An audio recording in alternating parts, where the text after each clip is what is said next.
President Mahama promises more support for science education.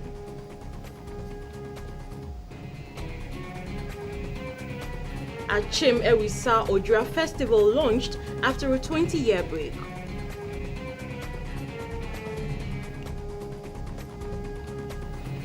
And about 5 people dead in a gun attack on a hotel in Ivory Coast. A very good evening. Welcome to News Hour. My name is Oferiwa Dakon. The Minister for Roads and Highways, Alhaji Inusa Hussaini, has directed all agencies to submit all road inventories within 2 weeks. This is expected to improve road management and optimal transformation of the road sector for development. Mindful of the road sector's role in socio-economic development, civil engineers and other players in the roads sector face the task of constructing sustainable roads at a time when financing constraints have set in due to IMF conditions. Notobi Beninoto has more. 90 participants from across the country were drawn from all 5 agencies of the Roads and Highways Ministry.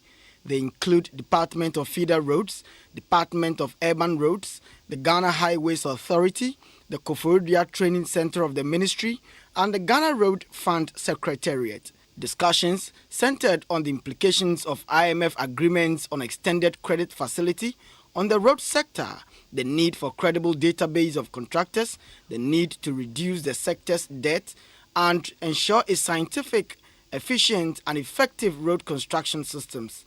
In a communique issued at the end of the 3-day retreat, participants committed to carrying through the above using industry's best practices. The sector minister Alhaji Inusa Hussaini thanked the engineers for their alacrity for development, especially in roads, an asset cost in excess of $7 billion. I will particularly want to stress on the need for the submission of accurate data and information. This will only be achieved with the strengthening of our monitoring and evaluation units. Let me assure you, the whip will be cracked for poor supervision and monitoring, as the taxpayer deserves value for money spent. The Volta Regional Minister Helen Ntoso was of the view that though the roads sector had achieved so much since 2013, under the Emergency Roads Rehabilitation Program, much could be done to change lives and transform Ghana's infrastructure. Ntobi Binimto, GBC24, Ho. In acknowledging that science and technology are the fulcrum of development, President John Mahama says his administration will continue to offer students scholarships and assist tutors in the field to pursue higher education. He was speaking at the 70th Speech and Prize Giving Day of the Holy Child Senior High School at Cape Coast. Napoleon Atokito reports. Ekua Forson walks majestically up front to take her prize. She secured grade A in all 8 subjects in the last external exams conducted by the West African Exams Council. She was not a loner in this feat, as she shared honors with one other who was not present to pick up her prize. At the 70th Speech and Prize Giving Day of the Holy Child Senior High School at Cape Coast, the girls gave a good account of themselves in many aspects of performance. Edged firmly on the minds of the audience would probably not be the diction, but certainly the fluency by which poetry were recited. We just cannot begin to wonder what he's implying. But I begin to ponder. I look above, I look below. I seem confused about what the stranger said. Oh, I get it. They give the books no rest. Before one could say Jack, the 91-year group had emerged in pomp, swirling around the minibus they had bought for their alma mater, drifted into full view of everybody. Reports indicated it was the turn of the year group to make donation at this annual event.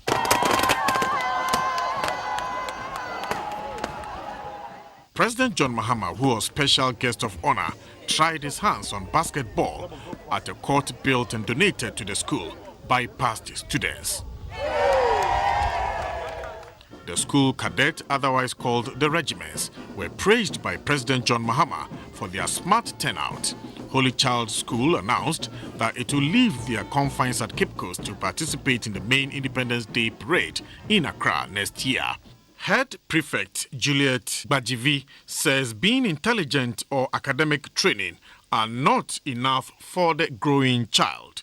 According to her, learning in the classroom must go with moral and character development. The headmistress is Sister Josephine Osei Anto. Much as we rejoice in this performance, Madam Chair, our girls could have done far better by getting more ATs if they had listened to advice, admonitions meted out to them.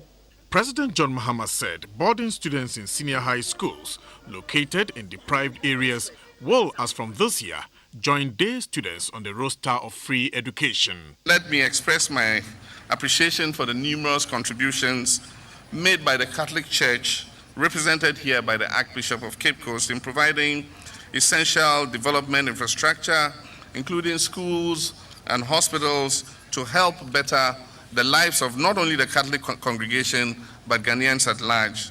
Holy Child Senior High School was established in 1946. It has a student population of 1,330. The all-girls school notched 100% in almost all exam papers in the last external exams. It was in mathematics that the girls secured 97%. Napoleon Atukito reporting. Still on education, the headmaster of Accra Academy Senior High School, Mr. Samuel Ferieje, has entreated government to address challenges facing second cycle education in Ghana. At the school's 85th anniversary ceremony, Mr. Samuel Ferieje said second cycle institutions play a pivotal role of serving as a link between basic and tertiary institutions on the education ladder and as such must be strengthened. Accra Academy Senior High School was established in 1931 as the first private academy in the Gold Coast. The school has chalked many achievements in the provision of quality education in the country. It has also produced illustrious citizens for the nation. The annual speech and prize-giving day is organized to award the school's best students, as well as retired and active staff for their contributions towards the growth of the school. This year's event coincided with the 85th anniversary of the school. In an interview with GBC24, the headmaster, Mr. Samuel Oforieje, underscored the need for the government to support second cycle institutions if the country is to improve on the standard of education. He further touched on some major challenges facing the school in spite of its achievements. You will realize that where the gate is sited is a low-lying area. So one major problem we face over there is anytime it rains heavily, we have a mess over there. 2 drains meet on the school compound, one from Bubuashi and one from Dakuma Junction. So anytime there's a heavy downpour, the whole place gets flooded. And that is one major problem we are facing over there. And we would wish that the city authorities will finish what they call the Conti project, so that that place can be clean enough. The event was also used to inaugurate an arch which was constructed by the 1985 Old Boys of the school. The leader of the group, Dr. Kamaruddin Lat, said the 200,000 Ghana Cedi project is a realization of a major dream of the All Students group. Proud to today's event. The entrance at the school was in a very bad shape. It did not befit the status of the school because of the drainage problems. And the bridge collapsed last year during the Circle disaster. So the group took it upon itself to realize the reconstruction of the bridge. Citations and monetary packages were given to staff and retired workers of the school for their dedication to duty. The Wesley Grammar Secondary School at Dansoman in Accra has climaxed its 60th anniversary celebrations. It was under the theme Education in Contemporary Ghana, the Wesley Grammar Story. The Wesley Grammar Senior High School was established in 1956 as a boys' school, but was later made a mixed school. Wesley Grammar is one of the most enviable secondary schools in the country. A number of important personalities who have held or are holding key positions in society are products of the Wesley Grammar Senior High School. Among them is the presiding bishop of the Methodist Church, Ghana. Most reverend titles are Watri Pratt. Others are Lawyer Bright Akwete of the CPP, Interior Minister Prosper Douglas Bani, and the Managing Director of the Back Press, Mr. Eric Kofi Bachman. Currently, the school has a student population of 1,917, made up of 912 boys and 1,005 girls. The headmistress, Mrs. Victoria Ejapon, said even though the school has made many strides, it is still faced with a number of challenges. I appeal to the Vice President's rep to put in a word for us so that our request for a second dormitory block for boys and a third one for girls will be granted. The Chief Executive of the Ghana Shippers Authority, Dr. Kofi Mbia, who is also an old boy of the school, urged the students to take the education more seriously. I have no doubt in my mind that your training here will equip you with the mindset that makes you look out for the new software that builds in you an entrepreneurial spirit, that makes you enter into the university knowing already what you want to do with your life.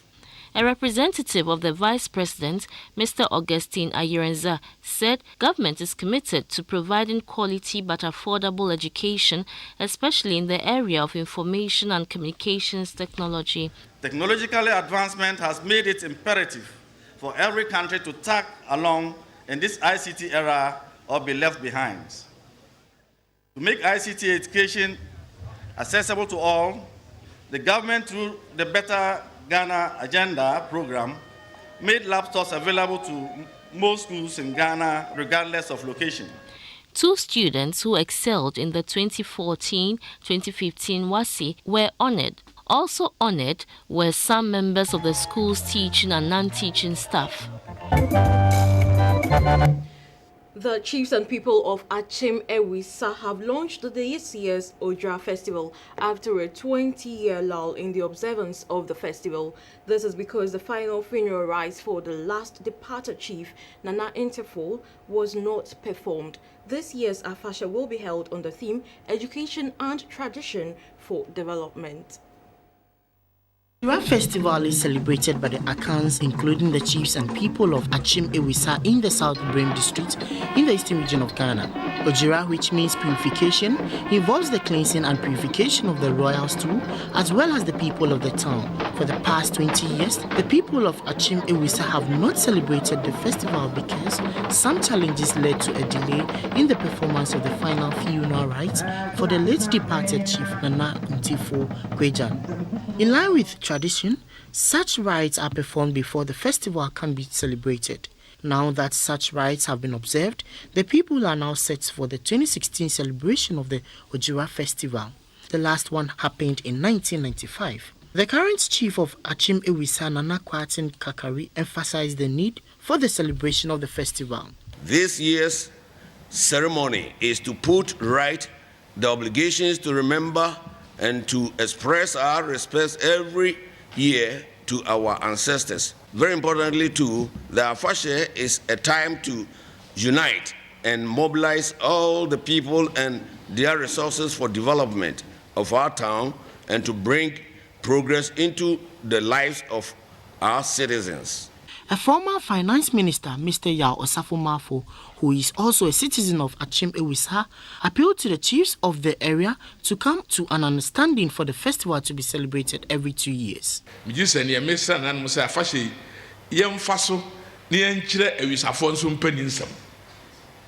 say Pietro Beto Danta, send ye debian penny for canon. Ye pomuhono, a casa achiamaya, na a visa. This year's program is designed to educate, provide fanfare and contribute to political tolerance and offer a platform for continual dialogue among Ewisa citizens for development. The Afasha will be climaxed at Idrabo on the 27th of August 2016. Ambassador Extraordinaire of Prisons Ibrahim Opon-Kwatin says sensitizing students to the consequences of crime through prison documentaries is one of the most effective ways to reduce crime among students in the country. Mr. Kwatin made these remarks when his organization, Crime Check Foundation, visited Nsenya Senior High School in the Central Region. Visit by the prison's ambassador was to show the maiden edition of his new documentary, Life in Prison, to the students. It comes after the Ghana Education Service GES recently gave the green light to Mr. Kwatin's NGO, Crime Check Foundation, to screen prison documentaries in schools to deter crime among students. The over 700 students who were privileged to watch the documentary for the first time were happy to be given the opportunity to see the goings-on in prison while listening to confessions of prisoners and the advice to society to shun criminal activities that could send them to prison. However, most of the students could hardly control their emotions. The headmaster of the school, Mr. I.K. Mensah, was grateful to Crime Check Foundation for the initiative. I am so delighted to host today's program as the first private senior high school in Ghana to be granted this facility.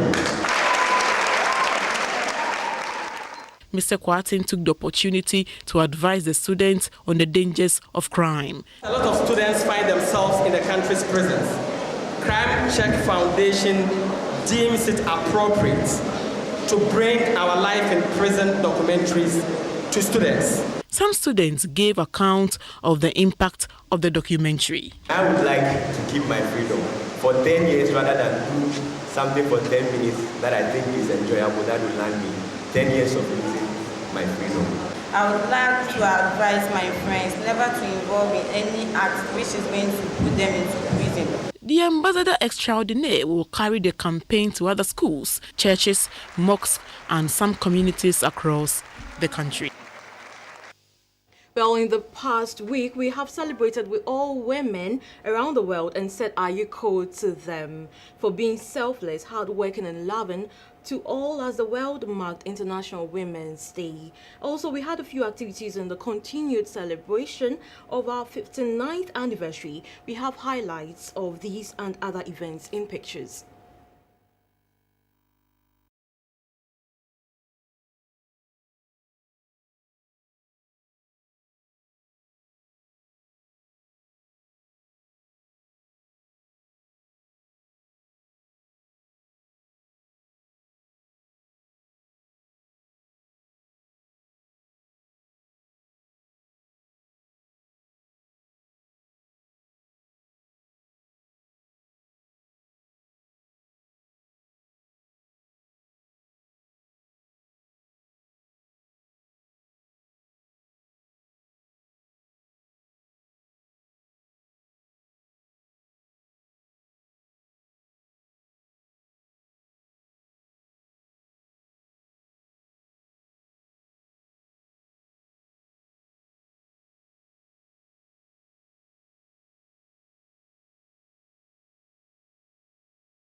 You're still watching News Hour on GTV and GBC24, our all news channel. We're back shortly. On the foreign front, gunmen have attacked a hotel at the beach resort of Grand Bassam in Ivory Coast. More than 5 people are so far reported dead. Grand Bassam is about 40 kilometers east of the country's main city, Abidjan. Eyewitnesses say the unidentified assailants fired on guests near the L'Etoile du Sud Hotel footage posted online shows people running away from the beach. A military official says 5 people were killed, but other reports put the death toll higher. Ivory Coast has been identified as one of several countries in West Africa at risk of being targeted by Islamist militants. Luxury hotels were targeted by such groups in Mali in November and Burkina Faso in January. Ivory Coast was seen as a model of stability in West Africa until a civil war erupted in 2002. Libya's UN-backed presidential council based in Tunis has called on the international community to stop dealing with rival powers within Libya. The council nominated a unity government last month, but recognition of the cabinet has been delayed. Libya has had 2 competing governments since 2014, following the downfall of Colonel Muammar Gaddafi in 2011. The Eastern House of Representatives, based in Tobruk, has failed to vote to approve the unity government. The council said in a statement on Saturday that a document signed by a majority of the HOR's members backing the new government, as well as the endorsement by the political dialogue team, represented a green light to start work. The sports news is up next.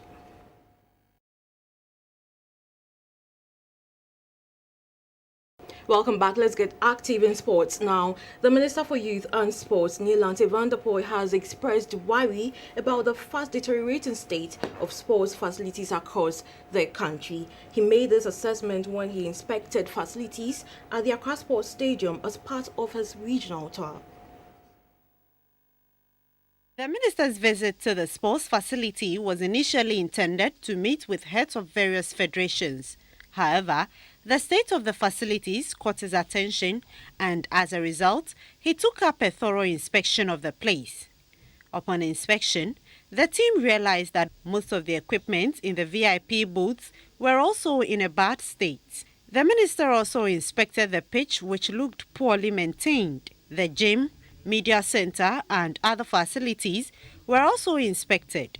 The sports minister, Neelante van der Poel, expressed concern about what he had seen. We're hoping that all of us, after this, will take a critical look at how we maintain national edifice. You see, the fault is not only the chief executive, the estate officer, or the workers of the National Sports Authority, or me, or the Minister of Youth and Sports. But even you as a Ghanaian, when you come to the stadium, how do you use this facility? Despite his disappointment, the minister said plans were in place to put the facilities in a better shape. We'll back right now.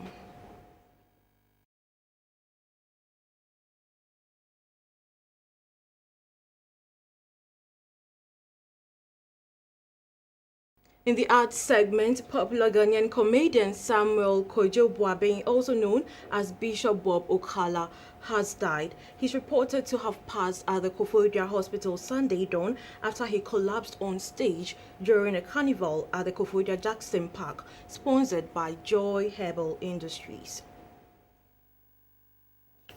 Built to perform at the event collapsed after performing and was rushed to the hospital, but he died upon arrival. Okala shot to fame in the 90s during the popular comedy show Key Soap Concert Party, which was showed on GTV on Saturday evenings.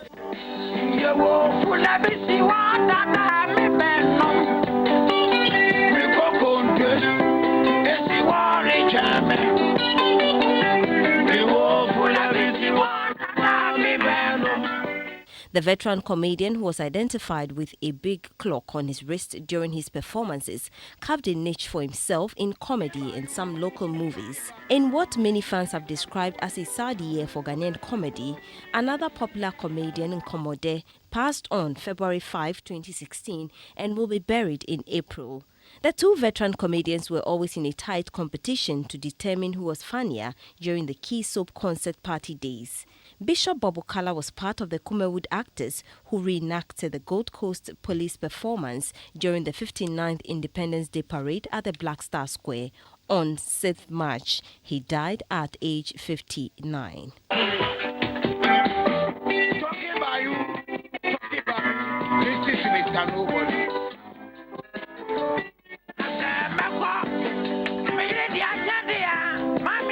And that's a wrap on News Hour. We're back at 10:30 with News Tonight. Talking Points is up next.